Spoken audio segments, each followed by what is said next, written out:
शिरोळ तालुक्यातील श्री क्षेत्र नृसिंहवाडी येथे कृष्णा नदीच्या पात्रात एका अनोळखी वृद्ध महिलेचा मृतदेह शुक्रवारी सकाळी आढळून आलाय। या घटनेमुळे परिसरात खळबळ उडाली असून अद्याप मृतदेहाची ओळख पटलेली नाही आहे। मिळालेल्या माहितीनुसार सकाळी कृष्णा नदी पात्रात पायऱ्यांच्या बाजूस एक मृतदेह तरंगताना दिसला। नावाडी अरुण गावडे, मस्जिद कलगी यांनी मृतदेह पाण्याबाहेर काढून तात्काळ पोलीस प्रशासनाला माहिती दिली। मृत वृद्धेचं वय अंदाजे 60 ते 62 वर्षे असून अंगावर पिवळ्या रंगाची साडी आहे। प्राथमिक अंदाजानुसार पाण्यात बुडून या महिलेचा मृत्यू झाल्याची शक्यता वर्तवण्यात येते।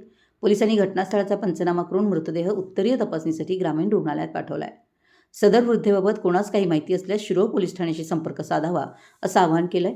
शिरोळ पोलीस या प्रकरणाचा अधिक तपास करतायत। मराठी एस न्यूजसाठी नृसिंहवाडीहून संदीप अडसूळ।